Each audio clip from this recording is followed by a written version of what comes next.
We want to welcome you back to All Things Real Estate. Once again, your hosts, Gary Kelly and Brad Avergon. Welcome back to All Things Real Estate. I'm Gary Kelly. I'm with Castanetti Realty Group, and I'm joined, as always, by the debonair Brad Avergon of Fairway Independent Mortgage. Still independent, Brad? Still independent, Gary. Okay, good. So we were talking about how you can make your house feel welcoming in the dead of winter. We were talking about lighting. One other thing is temperature. You know, where do you keep your house, Brad? I keep it at a very comfortable temperature, unless you're talking to my wife and daughter. No, I have a setback thermostat, so the house, but I keep it usually about 64 degrees for the most part. Some of the colder days, I may knock it up a little bit, but we also have a gas fireplace that we can kind of turn on in the morning or in the evening just to kind of take the chill off a little bit. How about you, Gary? Well, I'm in Sue's old house, and this house does not keep heat no matter what. She's had mass save out and all that. There's not that much, short of ripping down siding off the house and re-siding and putting insulation in. The house is kept at 68, but I will tell you on my handy dandy thermostat, which seems to have run out of battery, it's probably 66 in here. And that's just part of the house. So we try to keep it at that's certainly below 70. I know some people go colder than that. And if they're living there, that's their business. We tell people to keep their house at above 60. And that's a combination of making it so that it's not miserable when you walk into the house, but also you don't want to have pipes freezing. Right. Pipes freezing are a bad thing in a house. For sure. Yeah. I think that, it's really funny. There's a lot of intangibles, things that you don't necessarily notice when you walk into a home, but they give you a feeling. And I think temperature can be one of them. While as an owner and somebody who has to pay fuel bills in the wintertime, which are obviously very expensive if it's cold, the temptation is, let's keep the house at a lower temperature. Everybody can put on a sweatshirt or a sweater, and let's just keep it reasonable because we want to be economical about this and such. But when somebody's walking into your home to view it and to see if they want to live in that home, you don't want them to feel cold. You want them to feel warm and comfortable. So I think it's well worth the money if you're selling your house to run it a little bit warmer, maybe another 5 degrees warmer than you might if you were just not selling the property. I can tell Cindy's not listening to you right now. No, Cindy and Maddie will be the first people to turn the thermostat up when I'm around the corner, so it's no big deal. But no, I think it's important. You want to do things that make people feel comfortable, right? You wouldn't, if you walked into a house and it was cold, you would be like, I can't put my finger on it, but I'm just not that comfortable. There's a chill in the air. One of the things that people talk about is making the house smell. And let's cook a roast, something like that. Yes, people like cooking roasts unless you don't eat meat. Right. There are those people, and they don't like that. So what I tell people is the only universally acceptable scent is that of clean. I happen to be a fan of Fabuloso lavender, and put a little bit of down each drain and kind of let that scent permeate the house. Sue would tell you that it makes her nauseous. That's the truth. But, most people appreciate that scent. Yet at the same time, if you go too far with scent, people will walk in and say, what are they trying to cover up? Right. I don't smell cat, but they've got so much scent out that they've got to be covering up something. Yeah.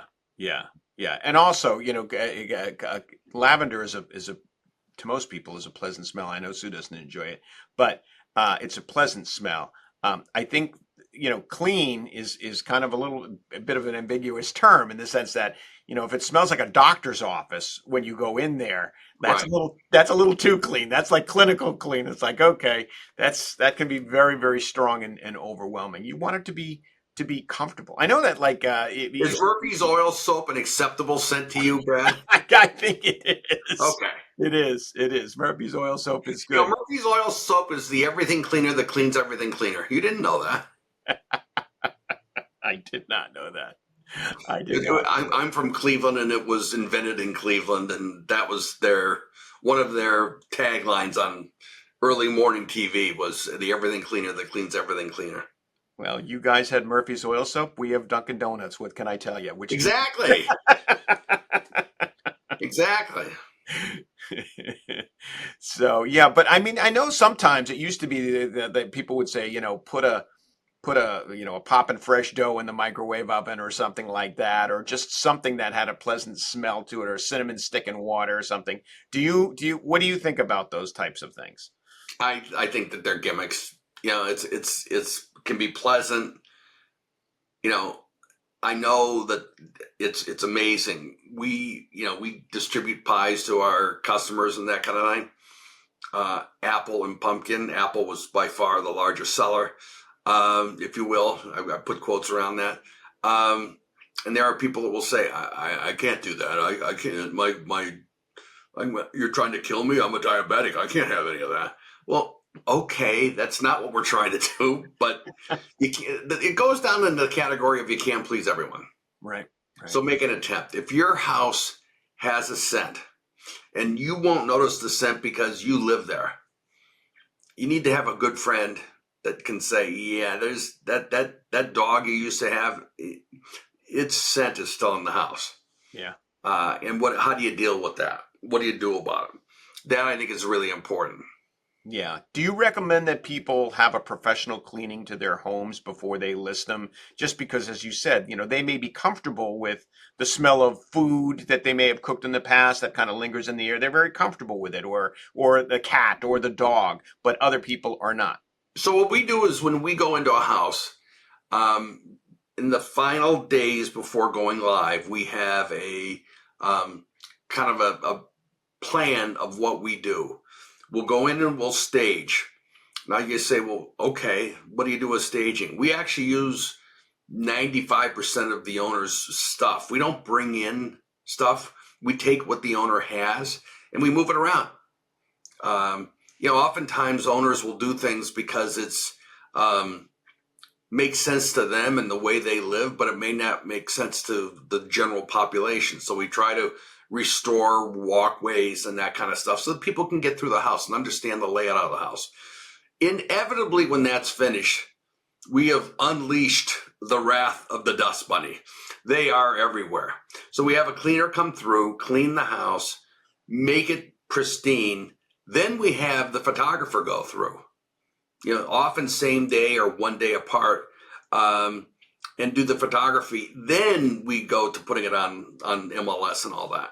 So it's really stage, clean photos. That's good. That's good. So it looks clean. It smells clean. It feels welcoming. That's what you want, right? That's Right. the best way to have a house feel when people walk in. How's it feel when I go into your house? Clean as a whistle. Come on. You know my wife. I know your wife, and I know your house is clean. I mean, you're working from your house. Yeah. I look behind you, and I don't see any dirt on the floor. Nope. Clean No as paper stacked up. Clean as a whistle. So, Brad, what are you going to do for the holidays? So you know what? I think this year we're gonna kind of lay low, see the kids like we always like to do. Maybe take in a movie. I don't know. We'll figure it all out. But it's always nice time to spend with family, and I love seeing my granddaughters. So that puts a smile on my face. How about yourself? What are you doing, Gary? Well, I like going to the Boston Pops, and every year we get a table, and this year, my son and his children, my daughter and her children are coming, and me. We don't have more room than that. And the truth is, Sue kind of self-selected out and said, I'd like to have a break from it. In her view, it's the same show every year. I would say to you, yes, it is. That's what's nice about it. It's like when the Rockettes go down, in New York, you want them, kicking their legs up. You don't want them scurrying about doing a gymnastic routine. So it's go to the Rockettes. I'm sorry, go to the Rock. No, I actually did that one year. That's a whole nother story. It's go to the Pops. It's spend time with family. Try to make sure no one argues, which, when you have people from various places in life, they always tend to find something to jabber about. And, it's fine. It's fine. And this year in particular, we've got the political overtones of the president and who's going to be president, who was president. I had breakfast at the diner this morning, and President Biden has pardoned his son. Okay. Now, some people are outraged by that. Honestly, I'm not going to say I'm outraged. He's a dad. He did what he had to do as a dad. You know what? I find it interesting, Gary, and it gets back to what my toast was this Thanksgiving. Every Thanksgiving I do a toast. And I think it's important that people keep things in perspective, which is that, it's the holiday season. It's a time to get together with family. It's a time to get together and be kind and give to others and to enjoy each other's company. Don't waste your time arguing over different personal views that you may have, because if you do that, you're wasting the time that you have. You have this moment, right? Traditions, like you're talking about with the Pops. I know that's a traditional thing for you. Enjoy that. Be in that moment. Be there with your family. Be present. And I think if people kind of keep that in mind and really think about how fortunate we all are to lead the lives that we do, it's amazing. And it's a good time for reflection of that, and just be happy and kind. Right. Absolutely. We have a mutual friend whose name is Roberta. I talked to her this morning, and her father is in ICU and has been in ICU since before Thanksgiving. Yeah. And they're tweaking what they're doing with him. Let's leave it at that. Yeah. And she's in tears today. And I said, Roberta, I appreciate that what's going on with your dad is very distressing. At the same time, thank God you're there to help your dad, to advocate for him. I'm getting choked up now. No, I know. Because we don't all get that opportunity.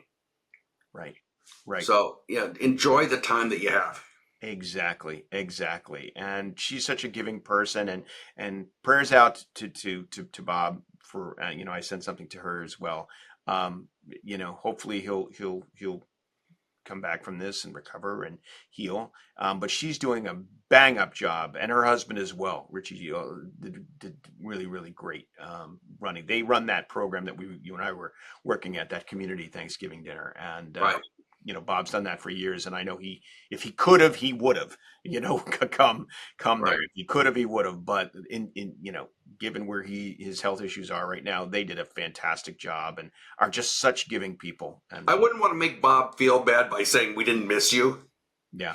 I would say, Bob, everyone was so well trained, it went off without a hitch. And be proud of your daughter and son-in-law, for sure. Right. All right, Brad. On that happy-go-lucky note. Yeah. Well, listen, Gary, I hope you and Sue and your family have a wonderful, wonderful Christmas and holiday season. And I hope our listeners and viewers also have the same. And remember, this is time we have. Enjoy it. Be present. Be in the moment. And don't worry about this other stuff. It's all this political mumbo jumbo, all this other stuff that's out there, it's going to take care of itself anyway. You don't have any control over it. So be in the moment. I asked Sue, I said, Sue, she says, what do you want for Christmas? What do you want for Hanukkah?